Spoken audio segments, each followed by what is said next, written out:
اللہ فرماتا ہے جب لوگ مجھے بھول جائیں، جب لوگ مجھے بھول جائیں، اللہ کو بھول جائیں، تو اللہ فرماتا ہے ہم ان پر خوشیوں کے سارے دروازے کھول دیتے ہیں۔ اللہ اکبر۔ جب بندہ اللہ کو بھول جائے، عبادت سے دور بھاگنے لگے، اللہ فرماتا ہے میں اس پر خوشیوں کے سارے دروازے کھول دیتا ہوں۔ کہ میرے آقا نے 3 سال تک پتے کھائے مکہ میں، مکہ والوں نے ایسا بائیکاٹ کر کے رکھا تھا، سلام کلام ہر چیز بند، تجارت لین دین سب بند تھا حضور پاک پر، چمڑے پانی میں ابال کر کے کھائے 3 سال تک۔ یہ ظلم کیا، کیا وہ سب انہیں نہیں پتا کہ بلال حبشی کو انگاروں میں سلاتے تھے، یہ پیر میں رسی باندھ کر کے سڑکوں پر کھینچتے تھے؟ حضرت خباب بن الارت کو، خبیب بن عدی کو مسلح کر دیا تھا، ہونٹ کاٹے تھے، ناک کاٹے تھے، کان کاٹے تھے، آنکھوں میں گرم سلائیاں پھیری تھی، ناخنوں کو پکڑ سے کھینچا تھا۔ یہ دہشت گردی نہیں ہے؟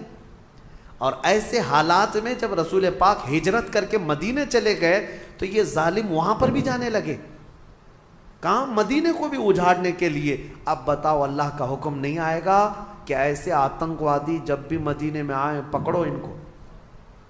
اور کیا کرنا چاہیے؟ یہ انصاف ہے یا عدل کا تقاضا ہے؟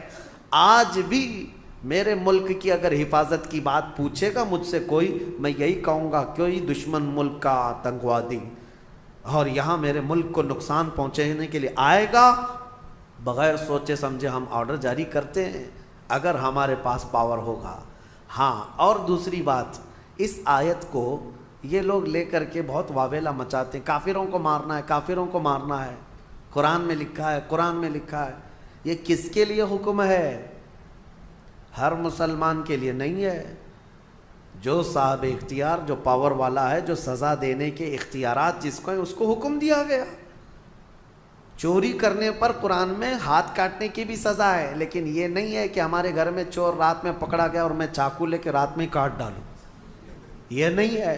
اسلامی حکومت بھی ہے تو چور کو پکڑو اور لے جاؤ حاکم کے پاس پیش کرو، حاکم پھر سزا دے گا، یہ نہیں کہ ہر گھر والے چاقو لے کے بیٹھے رہے۔ تو اسلام میں سزا دینے کے بھی جو احکام ہیں وہ حکام سے ریلیٹڈ ہیں، جو صاحب اختیار ہے وہ سزا دیں گے۔ تو بہرحال آپ اس بات کو سمجھیں، بہت مرتبہ میں نے اس کا کلیریفیکیشن دیا ہے کہ قرآن میں جو آیتیں آئی ہیں وہ قتل کے لیے ان کا ایک بیک گراؤنڈ ہے، ان کا ایک پس منظر ہے، وہ ایک خاص وقت کے لیے ہوئی تھی، اس وقت کے کیا حالات تھے یہ سب پڑھنا چاہیے، پھر قرآن پر انگلی اٹھاؤ۔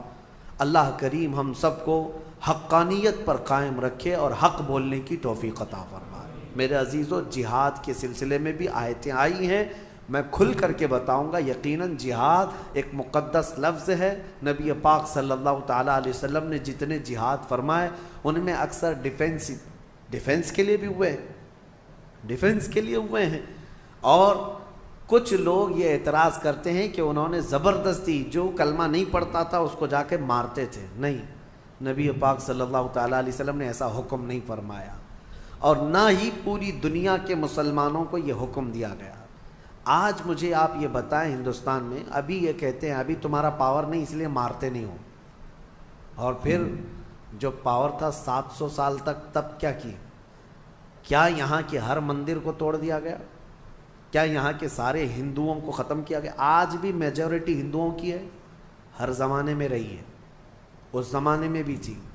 ہاں، کچھ مندر اگر ٹوٹے ہیں، کچھ مسجد بھی ٹوٹے ہیں، لیکن وہ جنگوں میں آپسی معاملات میں ہو سکتا ہے، ورنہ 1000 سال پرانے مندر بھی آج ہندوستان میں موجود ہیں، 1000 سال پرانی جن کی تاریخ ہے وہ آج بھی موجود ہیں۔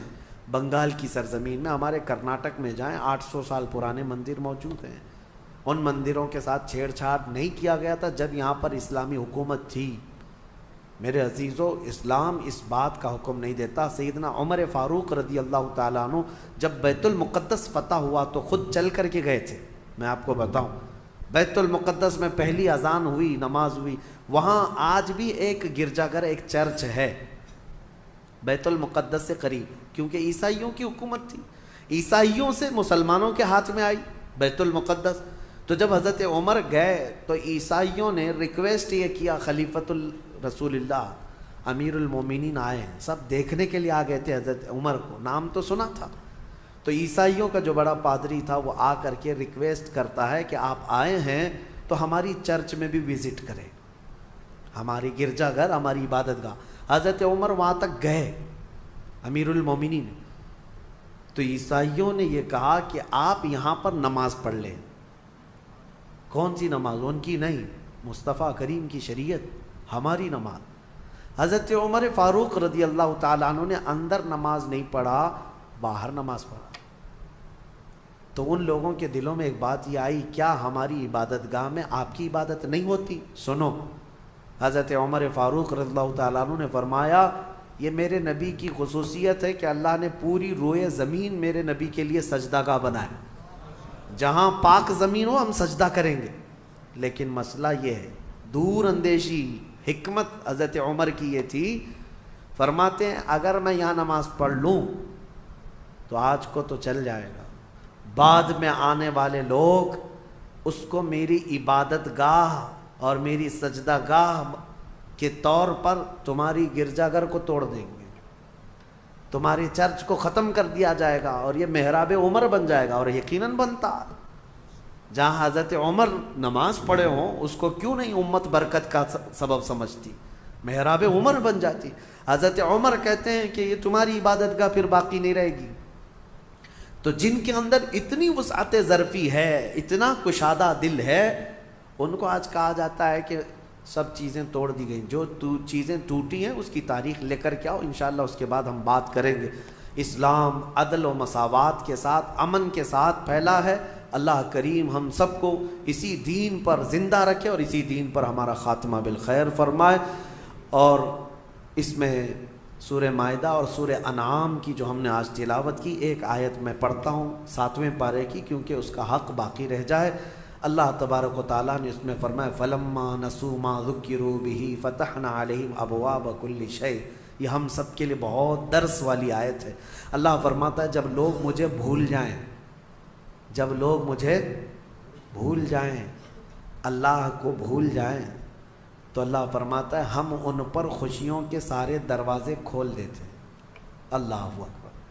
جب بندہ اللہ کو بھول جائے، عبادت سے دور بھاگنے لگے، اللہ فرماتا ہے میں اس پر خوشیوں کے سارے دروازے کھول دیتا ہوں۔ حتی اذا فرحوا بما اوتوا، یہاں تک کہ وہ خوب خوش ہو جائے جو کچھ بھی ہم نے دیا ہے۔ پھر اللہ فرماتا ہے فَأَخَذْنَاهُمْ بَغْتَةً، اچانک ایک دن ہم ان کی پکڑ کریں گے، اچانک ایک دن پکڑ کریں گے۔ جب زیادہ خوشیاں آنے لگ جائیں تو یہ بھی ڈرو کہ کہیں اللہ نے مجھے ڈھیل تو نہیں دے دیا، میرے گناہوں کی وجہ سے مجھے مہلت تو نہیں دے دیا۔ اس بات سے خوف کریں، ڈریں۔ اور جو لوگ یہ کہتے ہیں کہ ہمیشہ خوشیاں ہی خوشیاں ہونی چاہیے، ایسی بھی چیز مت مانگو۔ دنیا قید خانہ ہے، دنیا قید خانہ، حقیقی خوشیاں تو ہماری جنت میں رکھی ہیں۔ لیکن اس آیت کو سمجھو، اللہ فرما رہا ہے جب لوگ بھول جائیں تو اللہ ساری خوشیوں کے دروازے کھول دیتا ہے۔ اور جو دوسروں کو آج خوش دیکھ رہے ہیں کہ وہ کفار ہیں، مشرکین ہیں، ایک نماز نہیں پڑھتے، بڑی بڑی بلڈنگوں میں رہتے ہیں، تو میاں ان سے تم مرعوب مت ہونا، ان کی جنت یہی ہے، ان کے لیے ساری خوشیوں کے دروازے اللہ نے کشادہ کر رکھا ہے۔ اگر تمہاری زندگی میں کوئی خوشی کم آتی ہے تو یہ سمجھ لو کہ اللہ نے ہمارا حصہ آخرت میں رکھا ہے۔ اللہ تبارک و تعالی ہم سب کو ان آیات بینات پہ عمل کی توفیق عطا فرمائے۔